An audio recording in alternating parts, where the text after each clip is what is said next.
Welcome to the Defense and Aerospace Report. I'm Vago Muradian here at the Navy League's annual Sea, Air, Space Conference and Trade Show outside Washington, D.C. in National Harbor, Maryland, where our coverage is sponsored by Fincantieri, Huntington Ingalls Industries, and Leonardo DRS. And we're honored to have with us the United States Navy's the military deputy to the Navy Acquisition Chief, Vice Admiral Dave Johnson. Sir, great Hi, seeing Vago. you. Thanks for talking to me today. Thank you very, very much for taking time to talk to us. So Hondo Gertz, your boss, the new Assistant Secretary of the Navy for Research, Development, and Acquisition, talks about the 3 Ds. You talk about the 4 Ds. You were just talking about accelerating acquisition. And I want to, you've spent a career in acquisition, submarine PEO. You've looked and dealt with some of these issues on a deck plate level. Talk to us about what are some of the core principles of accelerating acquisition. Everybody's been talking about it, everybody's been working toward it, but now you've gotten some more authorities and tools. Talk to us about how you get there. Great question, Vago. It's something that I'm very passionate about, and as you saw in the last panel, we have a team of folks that are very passionate, my PEOs, and actually the requirements folks that are very passionate about that. If you're going to accelerate acquisition, you have to have the right people to accelerate acquisition, the 4th D in the Hondo 4 Ds, and it really is about getting people who have the right experience, the right perspective, the right skills, and the right tools to go and actually execute accelerated acquisition. Air Force did a great study on owning the technical baseline. If you look at that, the way you get rapid acquisition done, so people who want to acquire things rapidly have to make risk-based decisions. You have to have some experience if you're going to understand that risk and manage the risk as you go and accelerate delivering capability. Because I think accelerating acquisition only looks at one of the long chain, really the kill chain of an idea all the way to delivering a capability to the warfighter, our sailor or marine at the end. An accelerating acquisition piece means the requirements piece also has to get worked. But you need to have people who understand this system. They can make a risk-balanced decision, and they can make the right decision at the right time with the right risk. So that's job 1. Number 2 is you need to organize for rapid acquisition. We're moving that way. The Navy had a very firm foundation. We have a 2-pass, 6-gate process. We involved the requirements piece, but we also had already instituted a rapid acquisition process. We call it MACO, Maritime Accelerated Capabilities Office, or RPED, our experimentation. There are examples of that like the MQ-25 tanker, Large Displacement Unmanned Undersea Vehicle, and Navy Laser family of systems. Those are examples of things that we've done to specifically identify programs that are enabled by rapid acquisition tenets. You could even step away with a Model 4 acquisition program right out of the DoD 5000. You can take that, tailor it, and move. We call that long-range anti-ship missile. Fantastic capability, less than 3 years from idea to we're dropping it out of aircraft doing tests, and that capability will EOC this fall.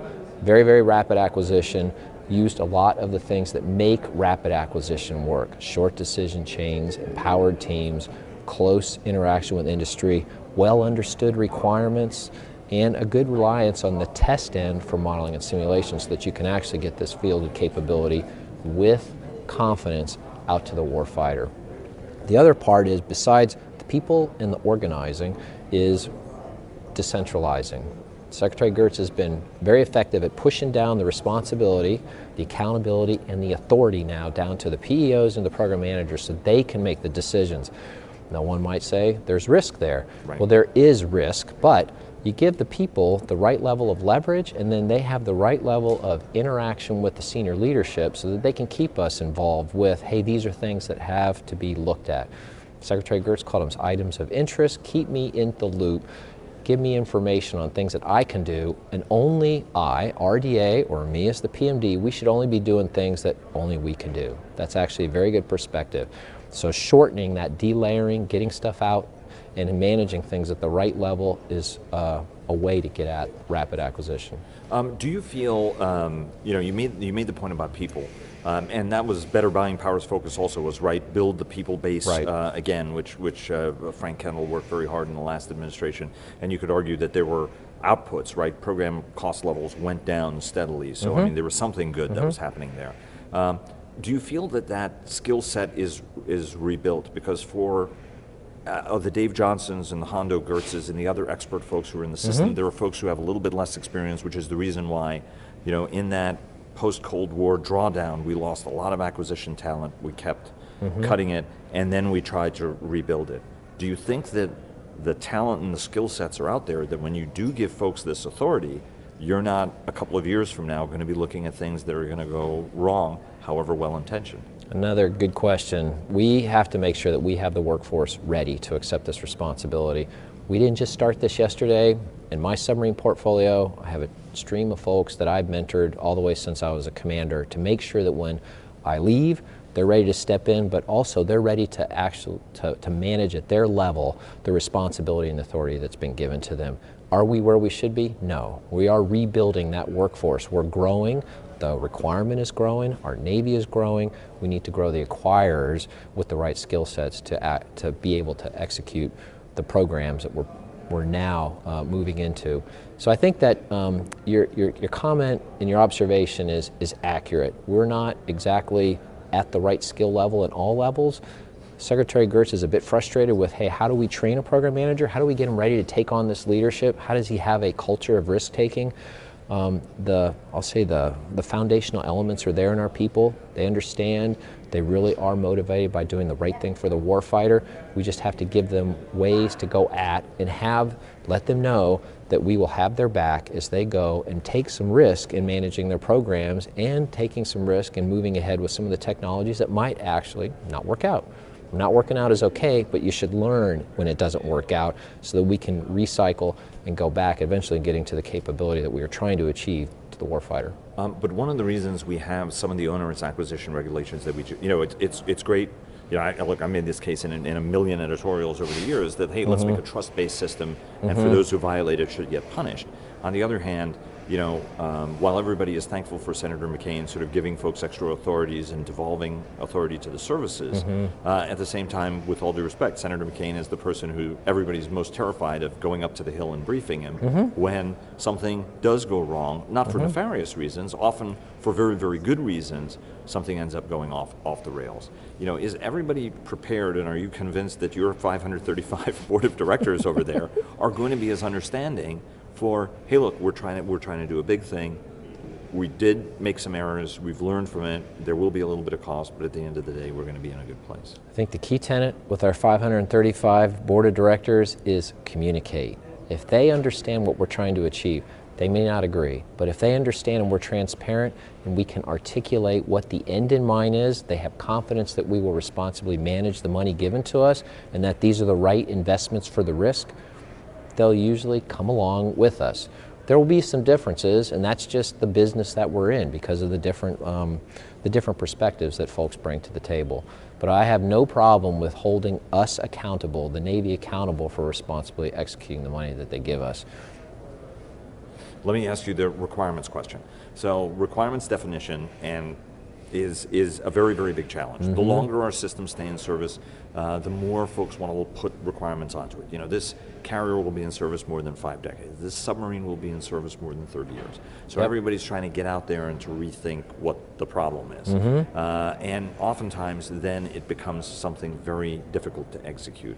Talk to us about the new structure you have in place in order to when you do, or you're working with Admiral Murs and his folks to sort of define this, as the technologists also get involved in this, this is realistically what's executable on a quick timeline, agilely, and then we can P3I this thing, or we can develop it, not to use spiral, but spiral it over time.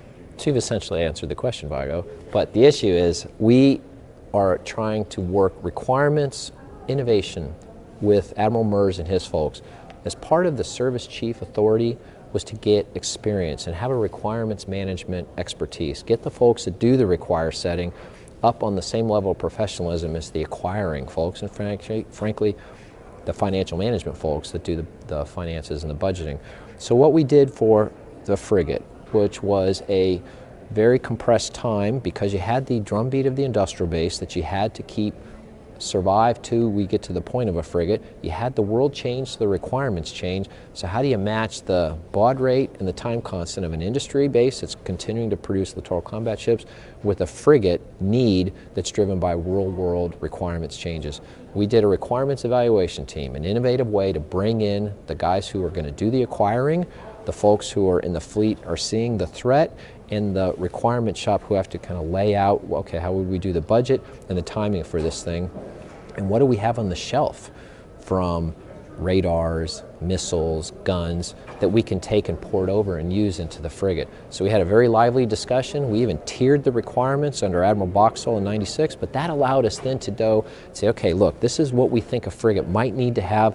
Let's go ask industry. And we used a very carefully scripted request for information. And that request for information allowed us to go out and get from industry the information that only industry could give us about how much does it cost, is it reasonable, how big are these ships, to give us an idea of, okay, this is achievable, and oh, by the way, we want to be on contract by FY20, end of 20. We did that, came back, excellent interaction, and now we're doing the concept design phase. We had a CDD, CNO signed off on it, industry informed requirements. That allowed us to move with confidence into the concept definition phase, which is what we're doing right now. And so Admiral Nagley and his team are interacting on a monthly basis at the senior level, on a weekly basis with each one of the vendors, the competitors, to get the designs done to the right level of granularity, but more important, to understand what is the government really asking for when they put out this spec. Again, a lot of our problems in the past have been because they didn't really understand our requirement, and we didn't really understand the impact of the requirement that we were asking industry to execute. Frigate is a great example. MQ-25, 2 key performance parameters.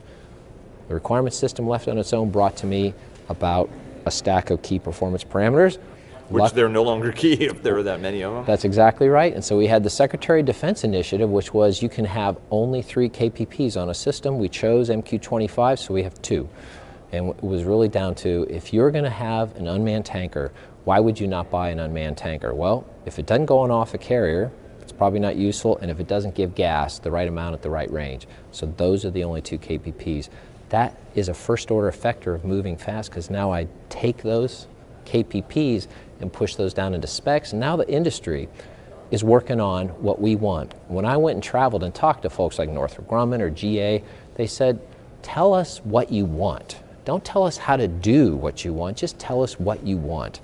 It's a very wise advice, and that's something that we need to more ubiquitously apply across our acquisition and requirements enterprise. We're going to keep working this RET kind of approach because it gets us a rapid turn of the right requirement. Are you concerned that by cutting requirements down that far, that you may be incurring other sorts of costs, right?